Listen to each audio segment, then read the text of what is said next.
안녕하세요. Hebrews the Word CJ 목사입니다. 오늘 함께 살펴볼 하나님의 말씀은 시편 106편 13절부터 33절까지 말씀입니다. 그중 23절 말씀을 제가 읽어보겠습니다. 그러므로 여호와께서 그들을 멸하리라 하셨으나 그가 택하신 모세가 그 어려움 가운데에서 그의 앞에 서서 그의 노를 돌이켜 멸하시지 아니하게 하였도다. 아멘. 어제 보고 있는 시편 106편은 이스라엘 백성의 실패를 조금 더 자세하게 보여줍니다.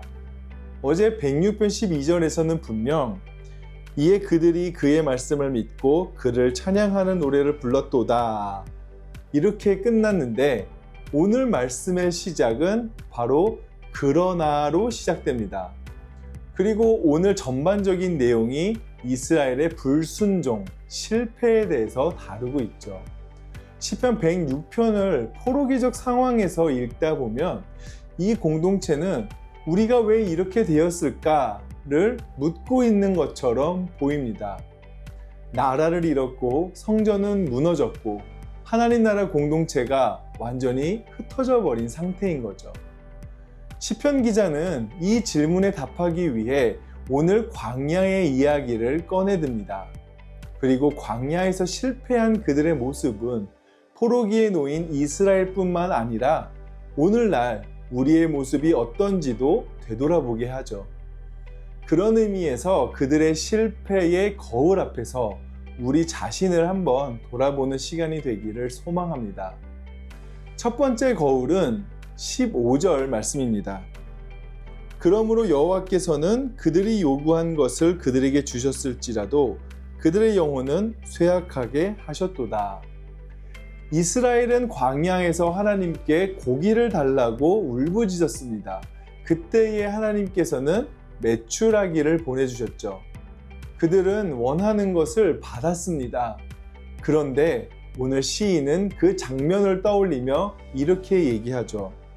여호와께서 그들이 요구한 것을 그들에게 주셨을지라도 그들의 영혼은 쇠약하게 하셨도다. 원하는 걸 다 받았는데도 영혼은 쇠약해졌다라는 것입니다. 여기서 쇠약하게 하다의 단어가 히브리어로 라존이라고 부릅니다. 그런데 시편 106편 4절 초반 부분을 보면요. 여호와여 주의 백성에게 베푸시는 은혜로 나를 기억하시며 주의 구원으로 나를 돌보사. 여기에서 은혜라는 단어가 사용된 히브리어가 라촌입니다. 라존과 라촌은 발음이 거의 똑같으면서도 자음만 하나가 차이가 나죠. 저는 이 부분을 보면서 하나님의 은혜와 쇠약해지는 것은 단지 한 끗 차이 정도라는 생각이 들었습니다. 같은 것을 받아도 어떤 마음으로 받느냐에 따라 그것이 은혜가 되기도 하고 쇠약함이 되기도 한다라는 거죠. 하나님의 방식을 따라 구하면 라촌, 은혜가 되지만 내 욕심으로 구하면 영혼이 쇠약해지는 라존이 된다라는 겁니다. 포로기의 이스라엘 백성들을 한번 생각해 볼까요? 예레미야나 에스겔의 선지자들이 계속 진단하고 선포했던 내용이 뭐였냐면 이스라엘의 왕과 지도자들이 하나님의 은혜를 구하지 않고 자기 욕심을 구했다라는 겁니다. 하나님이 아닌 강한 다른 나라의 힘을 의지했고 자기 백성을 착취하고 풍요를 쫓았다라는 것이죠. 그래서 원하는 것을 얻었지만 실상 그들의 영혼은 계속 쇠약해져만 갔던 것입니다.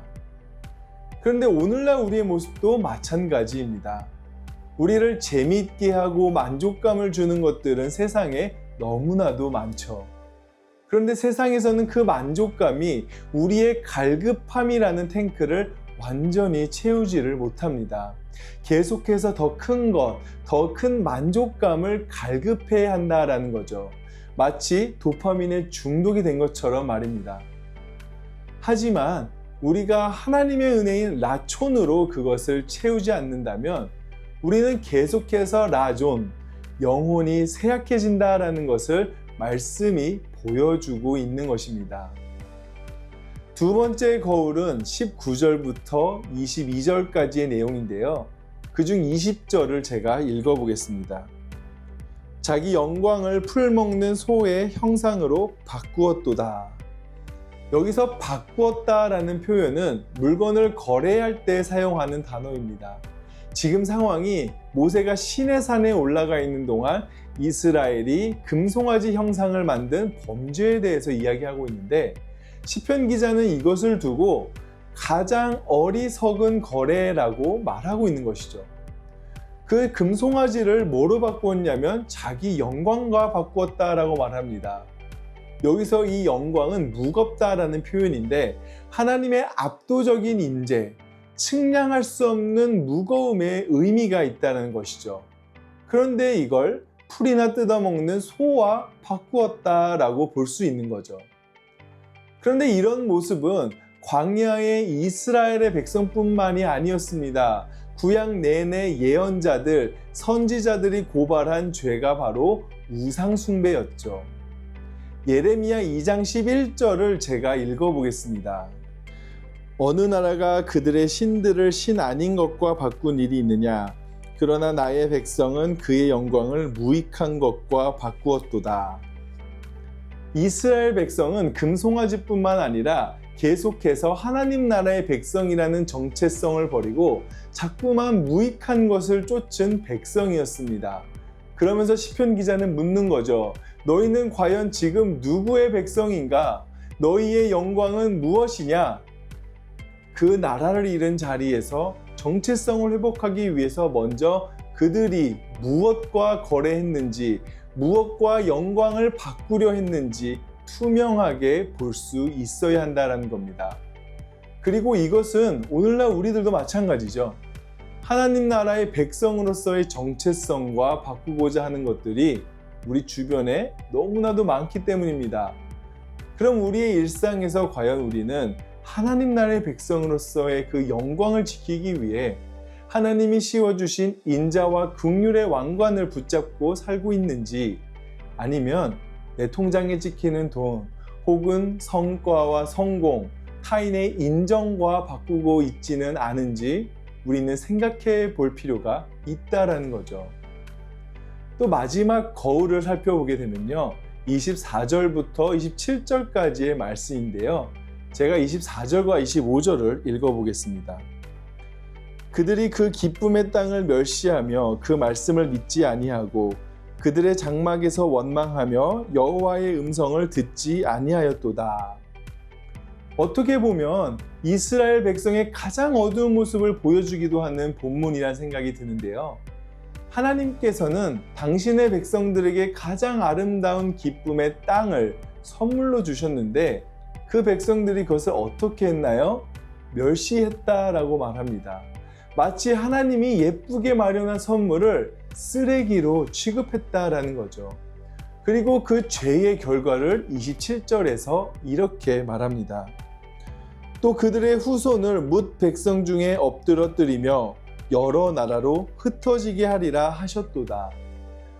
결국 포로기에 놓인 이스라엘 백성들이 처한 당시의 상황이 말씀대로 이루어진 것입니다. 그리고 이것은 오늘 우리도 마찬가지입니다. 하나님이 주시는 말씀, 공동체, 안식, 혹은 나의 이웃과의 관계, 이런 것들을 우리가 진짜 기쁨의 선물로 받고 있는지, 아니면 부담스러운 짐처럼 밀어내고 있지는 않은지 돌아봐야 한다라는 거죠.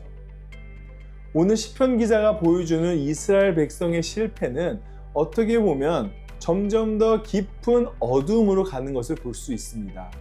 광야에서 쇠약해지고 호렙에서 영광을 바꾸었으며 약속의 땅 앞에서 하나님이 주시는 가장 좋은 것을 쓰레기로 여기는 자리에 도달하게 된 거죠.